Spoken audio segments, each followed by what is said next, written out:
Hello everyone, magandang araw mo pong muli sa inyong lahat. This is your ERC Tech at today's vlog meron tayong gagawing mabubuting tingin dito, isang amplifier. Yan siya. Yung amplifier na yan ay may problema sa kanyang isang channel daw. So check natin yan mamaya. At doon sa ating mga subscribers, no, medyo pagpasensyahan nyo na at madalang akong nakakapag-upload ng ating mga videos, no, kasi nga ay meron tayong trabaho na pinagkakabisihan. Itong pag-vlog at pagre-repair natin ay part-time ko na lang siya ngayon. Dati meron tayong shop. Nung nag-pandemic ay sinara ko na yan, tapos hindi na ako nag-open at naghanap ako ng ibang pagkakakitaan. Pero tuloy-tuloy pa rin tayo guys sa pag-sharing ng ating mga techniques, remedies, no, about troubleshooting, no. So keep on watching pa rin, no, para sa ating mga i-upload ng mga videos. No? Ang issue ng amplifiers na to is yung isang channel daw ay walang sound. So, bigyan ko kayo konting background regarding sa mga troubles na yan.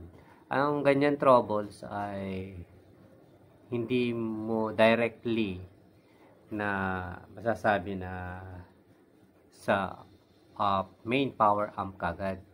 So, may mga procedure tayong ginagawa. Pero, dun muna tayo sa basic. Ang basic niyan ay baka sa sa input cord, no? Input RCA jack and phone jack. Commonly ito yung mga nasisira. No, ito i-check nyo.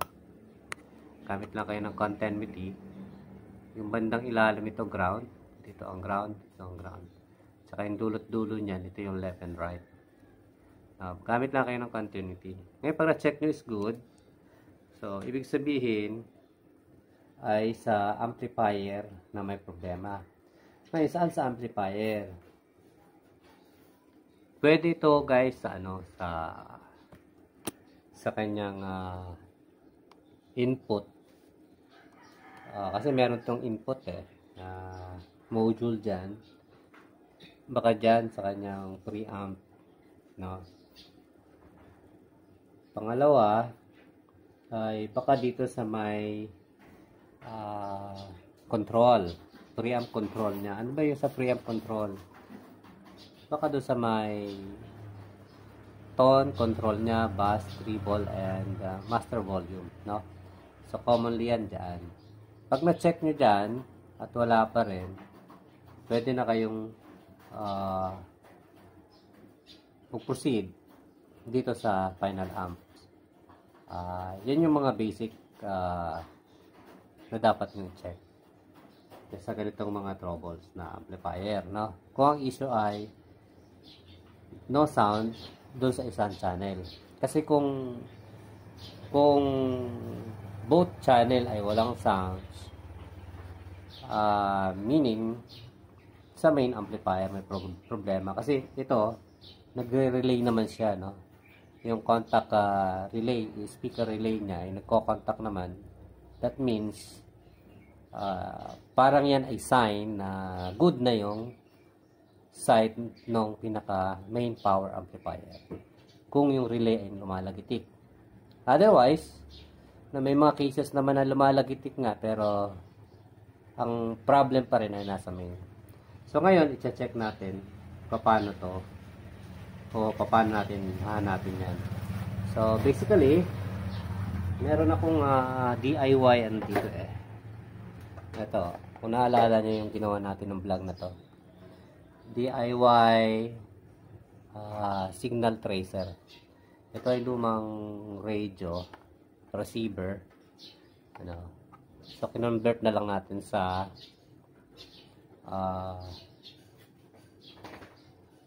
signal tracer. So, nilagyan ko ng input, no? Ng banana terminal. para magamit natin sa pag-tracing. Actually, parang hindi ko pa na video kung paano gamitin ito. So, gamitin natin and let us see kung anong problema ng amps na yan.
Ayan, bukas na.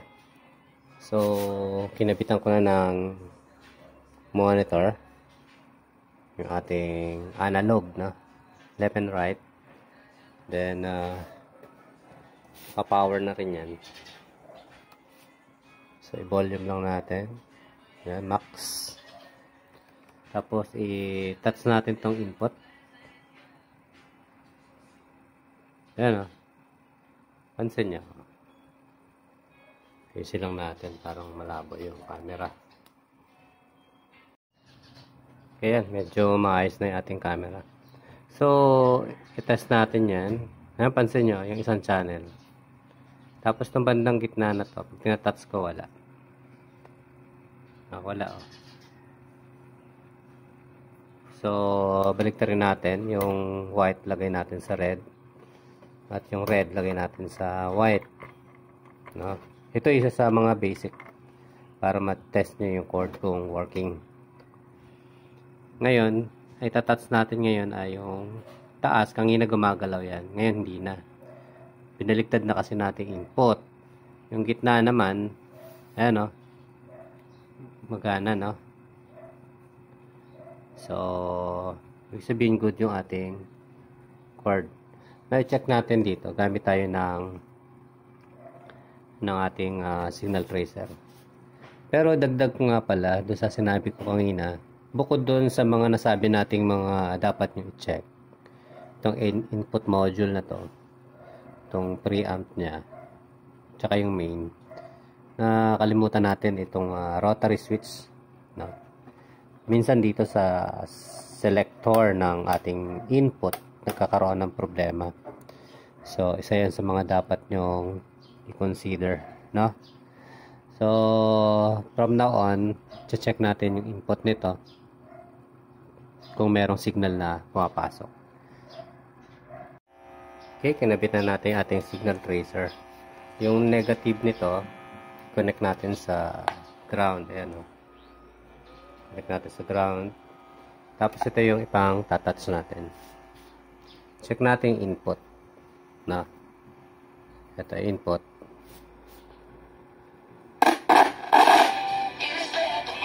Ayan, no? Tumutunog naman, diba? Dito sa kabila. Oh.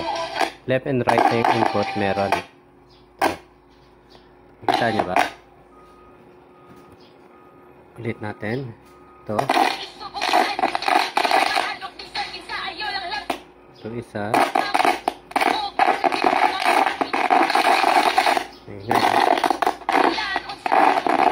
Ayan, no? Dito sa may capacitor, ito going out na to, ito. Itong wire na to papunta na doon sa ito, papunta na dito, no, sa part na yan.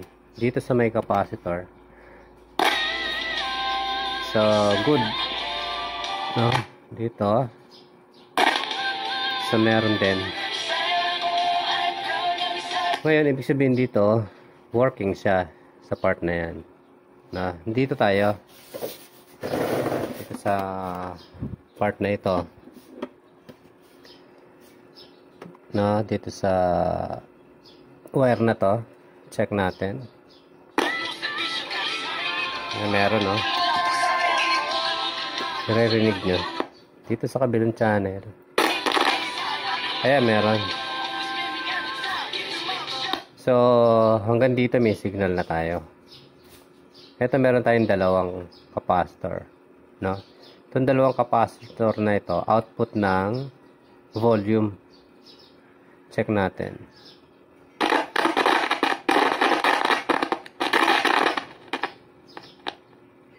So, wala. Itong isa. So, wala.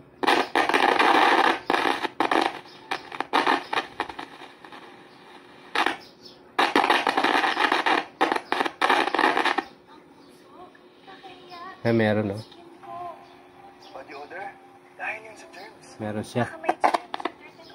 Kasi dito sa kabilang meron din. Dito.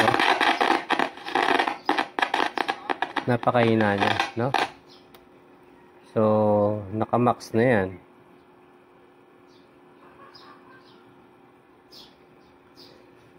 Ngayon, gagawin natin, check natin diyan sa may part na yan. Ngayon, itong capacitor, check natin. Ito meron dito. Dito meron din, no? Mahina. Halos parehas, no? Check natin dito. Ayan, meron. Dito, sa kabila. Wala. No? So, yung out. Ito yung in natin. Ang in natin, dito pumasok sa resistor na to, na 220 ohms. Ito isang channel. Meron. Dito sa kabila. Meron. Dito sa out ng volume. Meron. Meron. No? Ayan. I-minimize ko ng kaunti.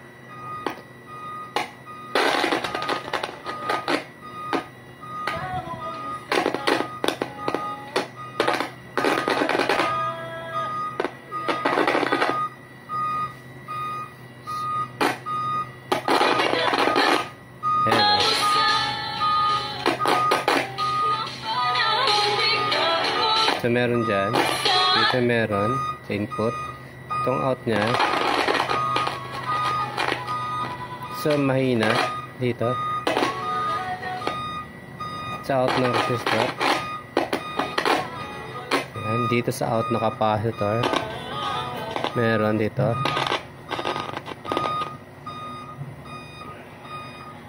So, supposed to be dito parang may kinalaman sa capacitor.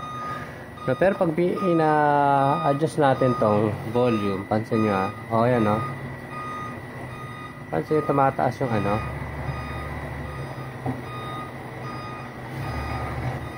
medyo gumagalaw tong input no.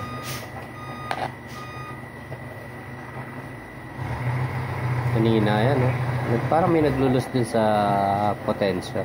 Ayan Ayan gumagana na Pansin niyo ba?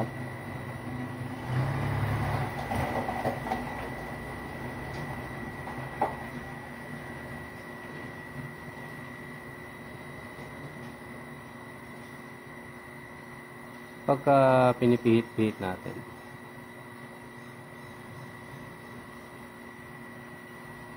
Ayan kumalaw na. Nagkaroon siya ng input kaya lang mahina. Ibig sabihin may problema rin yung potentiometer. Itong potentiometer na to. Kaya gagawin natin, subukan natin i-bypass.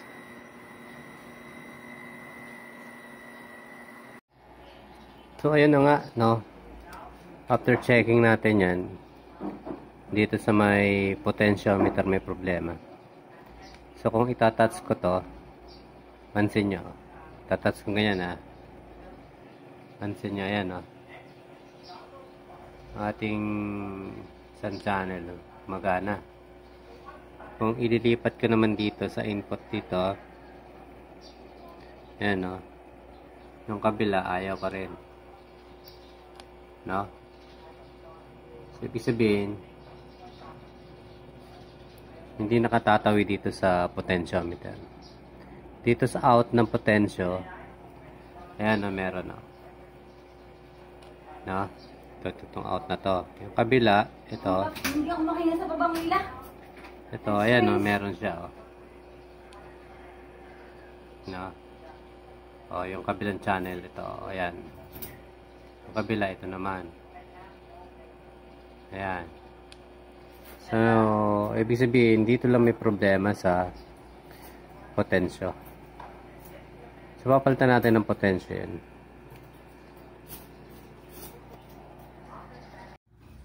Ito, pinalitan na natin, no? Itong potensyo niya.